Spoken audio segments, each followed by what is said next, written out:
Hi everyone, John Pokerchip Friedberg here with another episode of Stacking Chips, your strategy source for the 2007 World Series of Poker, the Bellagio Cup, and the dozens of other events going on right here in lovely Las Vegas.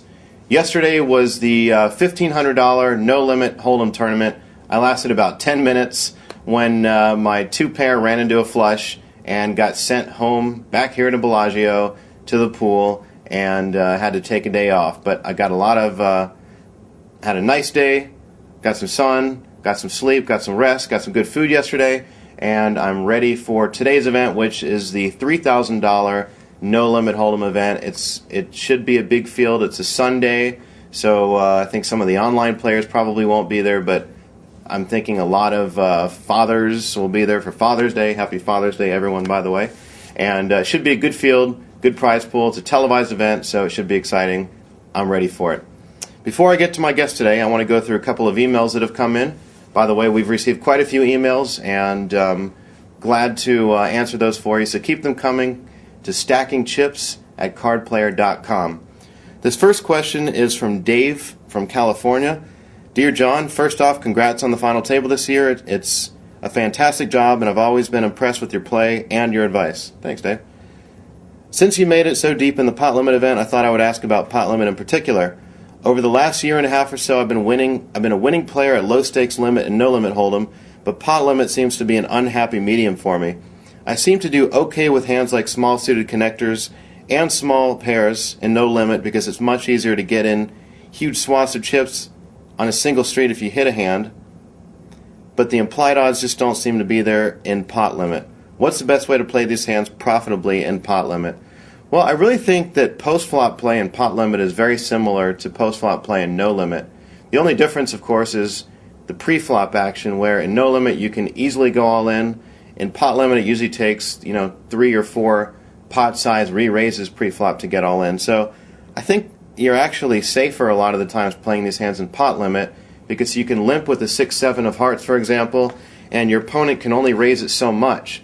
Whereas in no limit, there's a lot of times where you can you'll limp and someone else will make a raise and then someone else shoves all in and you have to get off the hand. So I really like playing small pairs and suited connectors in pot limit because it's less likely that you have to call off a lot of chips pre-flop, which you normally wouldn't do with these hands. You would fold them, but more often than not you can get in on a flop even if it was raised because the raise is still a callable size and you still have odds to call.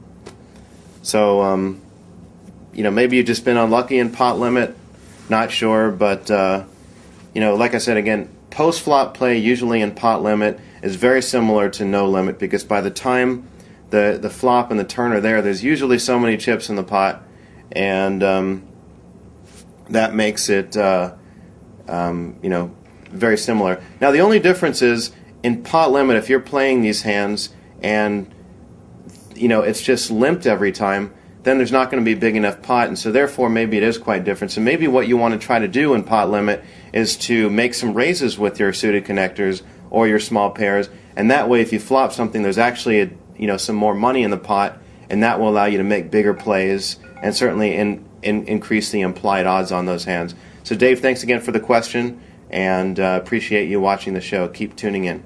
All right, my next question comes from Mark MX5 McCluskey. Mark says, "Hi John, I've been watching your show throughout the World Series and have really enjoyed the interviews with some of the top online pros. With the online players taking the World Series by storm, I think your slot is one of the most relevant and interesting on the World Series at Card Player TV. I especially enjoyed the interview with John Pearl Jammer Turner and wanted to ask you a question about something he said. John said that he felt one of the key things he pays attention to while multi-tabling and having to make a decision in a hand is whether the player he is up against is a name or a complete unknown. I wanted to ask you, do you know how that affects his decisions on how to play a hand? For example, what do you think he does differently depending on which situation he is in, known pro or unknown? Perhaps you do the same?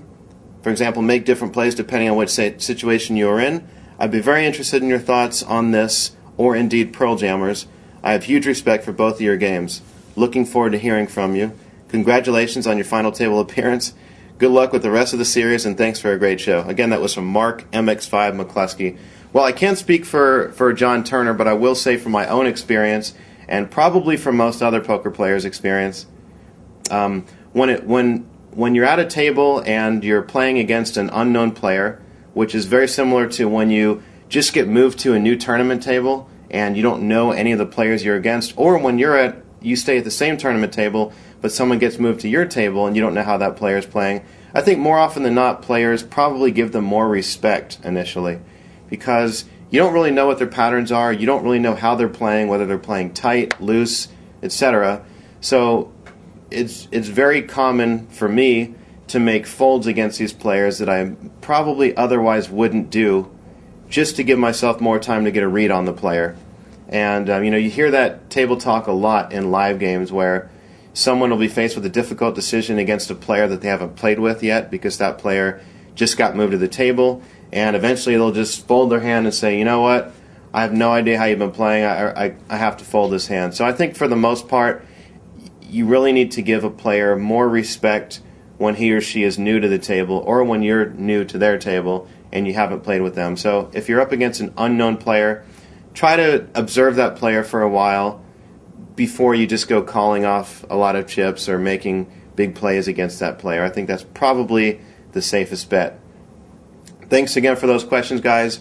We got a few more, but I'm going to get to those tomorrow so we can get our guest in here.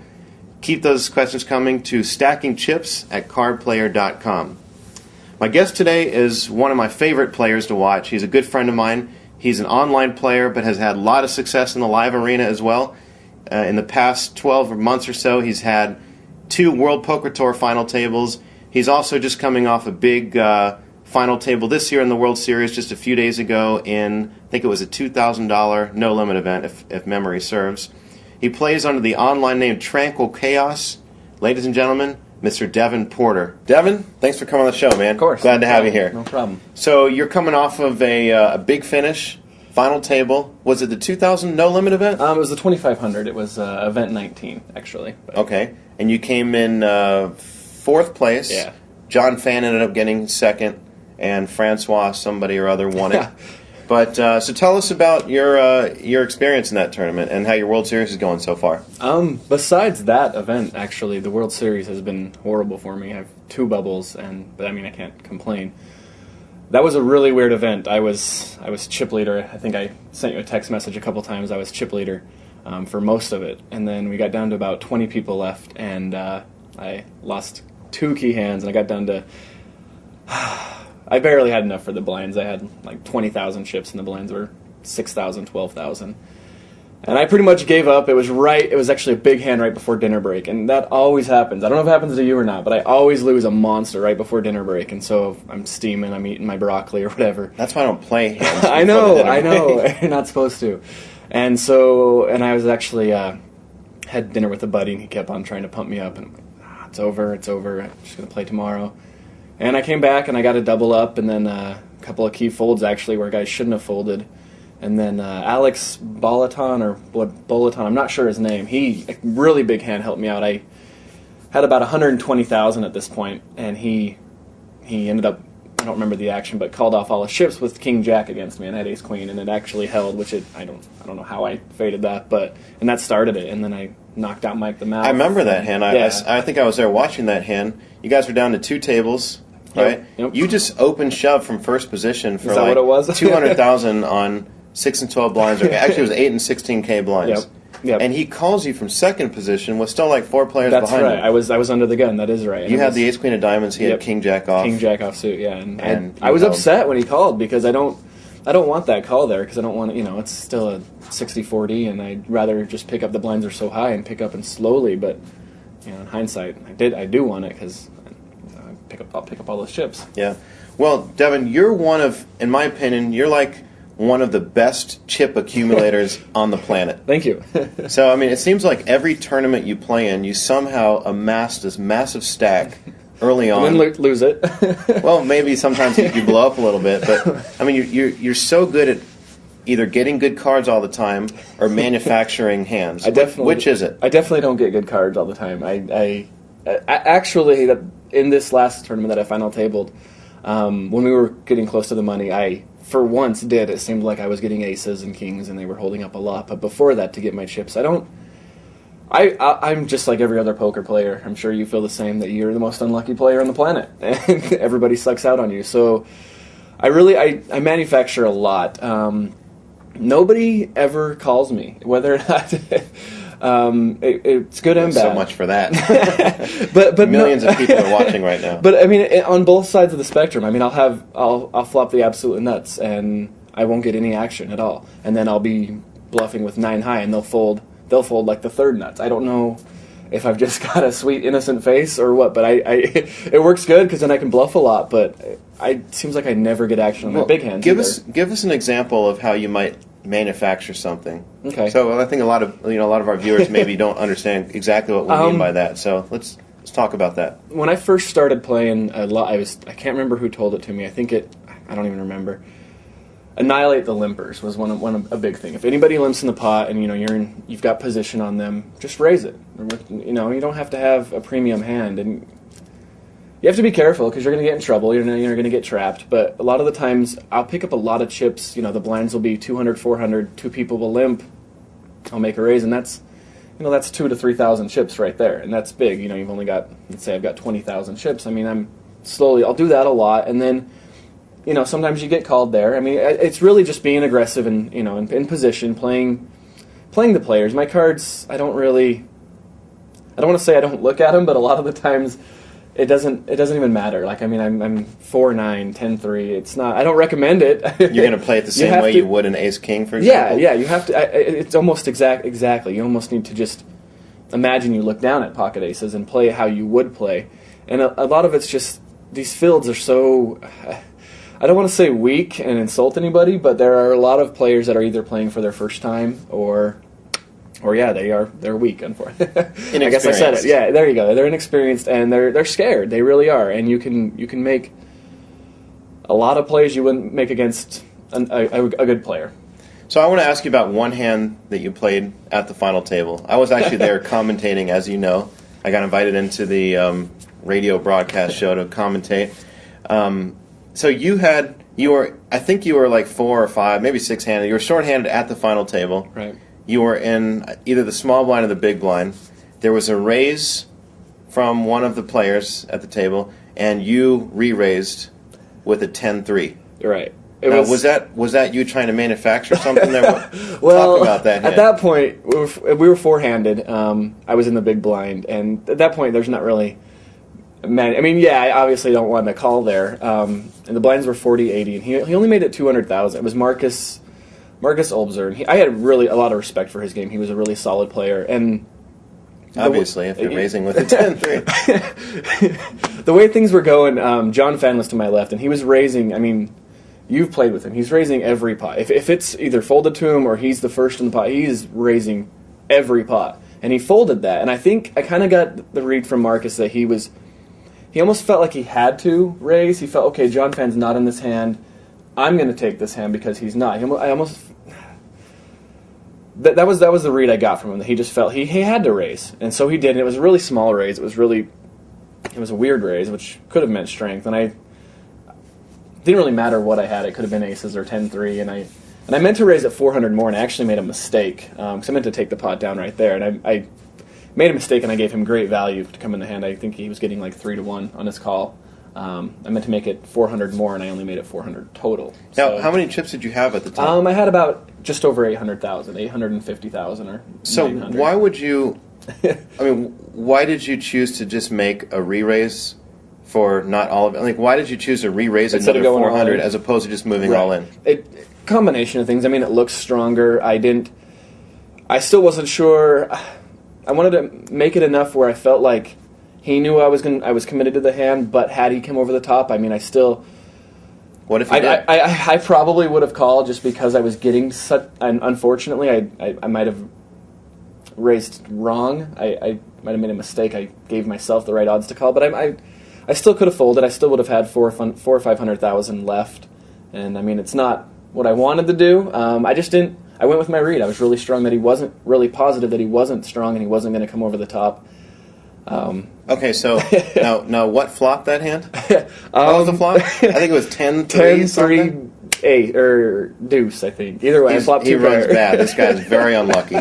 Very unlucky. What are you going to do? Yeah, well, actually, your last hand, you got all your chips in. In my opinion, you absolutely should have had all your chips in that last hand. You had the ace-jack of hearts right against Francois' 2 sevens. Right. And you couldn't win a race. I didn't have my running shoes on. No, Right. I lost. Yeah, it was kind of a similar situation, actually. He raised small, and I re-raised, committing myself, but he moved on so quick. I thought about folding it because I still had around 600,000 to 700,000 left, but the blinds were so high. I don't want to say it was a crapshoot, but definitely when we got down to 5 or 6 handed, the person that got the luckiest was going to win. When late stage in the final table like that, when you're shorthanded, and the blinds are so big relative to the average stack.